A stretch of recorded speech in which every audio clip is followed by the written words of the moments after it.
Haven't done this in a while. Bear with me. This is Bombay, 1995.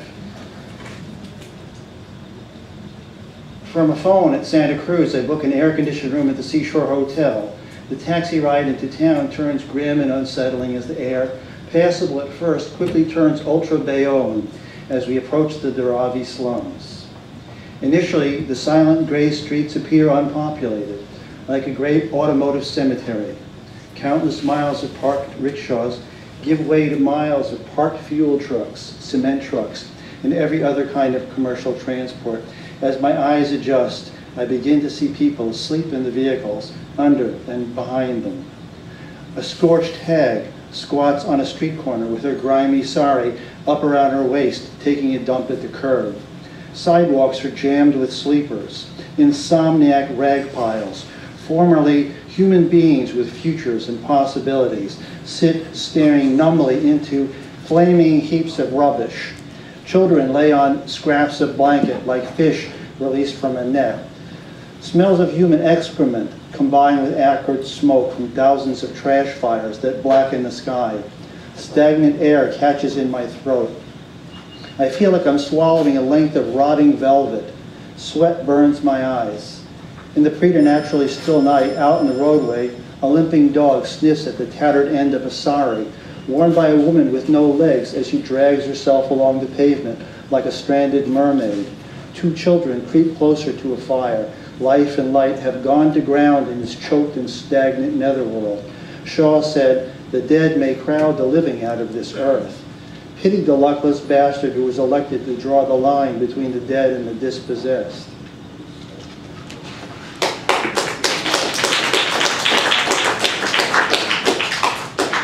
This is another part from the same place, coming the other way actually, a couple of months later.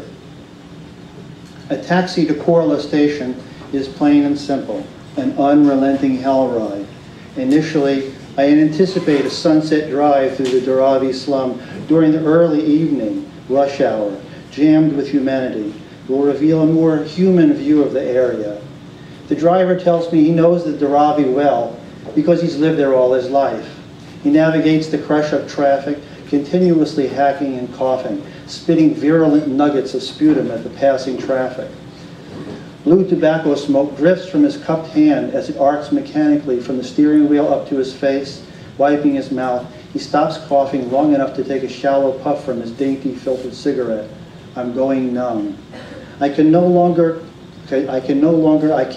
comprehend the mindset of the average dweller in this enormous smoke-blackened wasteland than I can conceive of the mental process of a bivalve in a toxic wading pool. I mean, sure, Dharavi dwellers engage in normal stuff like eating food, having sex, and having family arguments, but it's like they're accomplishing all that in the middle of a 4-alarm plutonium blaze, which firemen are attempting to smother with blankets of congealed diarrhea and clouds of Belgian mustard gas.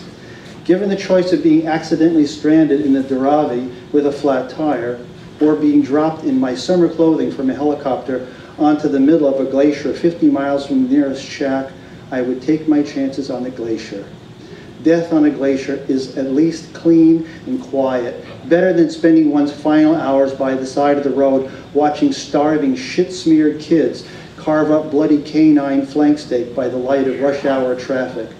Last year, 300,000 children died of dehydration and diarrhea.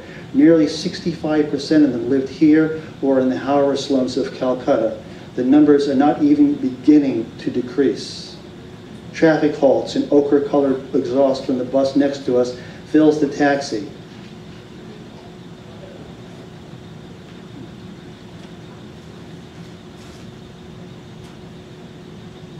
This is on the train out of Pune late at night. Shortly before 10 p.m., we stop at Pune station.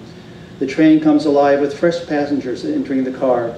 The children chatter, which had just begun to quell, is now vigorously renewed. It's like Christmas Eve in here. Many people in the car are well-wishers here to see their friends off. Infected by the mood in the car, I shift from 3/4 asleep to fully awake. A young bearded Muslim in blue PJs takes the berth beneath me. He looks up, our eyes meet, and I offer my hand, which he takes in both of his.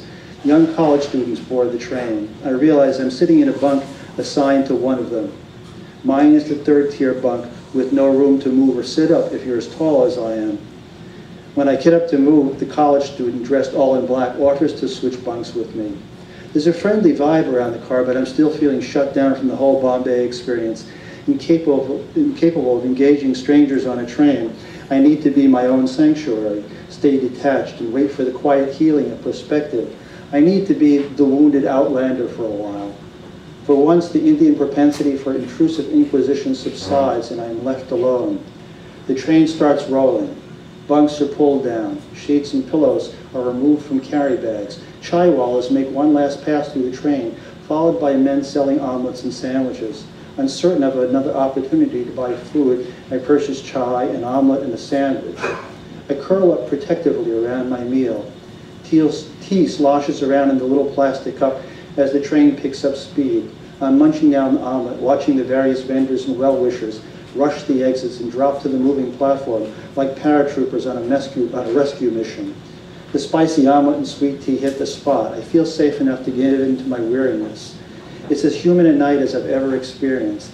Then the train picks up speed and the breeze begins blowing through the car. Everyone is sleepy, following late-night tiffin. Folks are lighting up the last beady of the day. Conversations fade. A pileup of suitcases and sacks of grain have nearly obscured the door at the far end of the car. From somewhere behind it comes a pedal-thin voice, singing along with a hauntingly mournful arabesque played on a harmonium. It's a plaintive rendition of a torch song from an old Bollywood musical. I can't see a thing, but the music is coming closer, weaving through the sea of baggage and limp feet hanging from the upper bunks. Finally, I see them. A dirty-faced boy, perhaps 11 years old, and his raggedy little sister, not more than 7 or 8. The boy is playing a small harmonium which hangs from a strap around his neck, and the girl sings. They look like they haven't slept in days. She has 2 paisa in one tiny hand and a flickering candle in the other. Wax drips onto her curled-up fist like a penitent's tears. Nobody shrinks away, but then neither do they pay them any mind nor offer them a coin. The music is exquisite. I could listen all night, and I give them each 10 rupees. The boy begins to play with renewed passion, with his little sister is falling asleep on her feet. Her candle is burning low.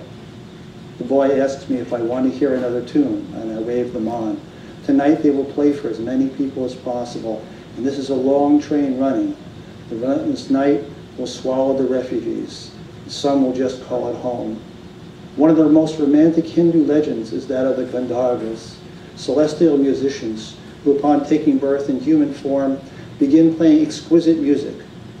Enthralled by the celestial muse, they can do nothing but play music for the gods, nearly always living mad, hard lives and dying young.